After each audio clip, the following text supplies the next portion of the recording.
ابخو وکی هر سال وقتی سقایدینی برف گرمی وچید کو خارنو و خارنزی برف خرابینی وچید میکروب زیتر شین بن من اگر هندی کو زکتون درابین بر بلاف بن تای بجن دوجین دف زاروکا چونکه زاروکا پتر معرض هندینه کو پتر تشت دکانا وید گیری داینه پتر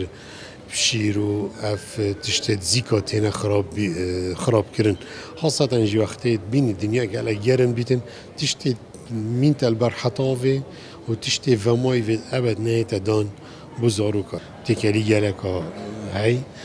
دست ششتن و خوشی دیر کردن و پاکجی گله کا کمه تشت البر حطاوه یمای تهندی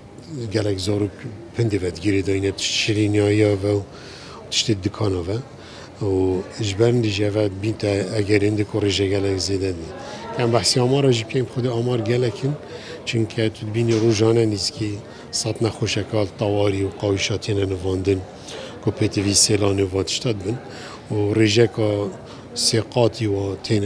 کلینیکا در و علاج وردیرن و چنما. دفعه رجع نگشتی هندی که حتی ویگاوی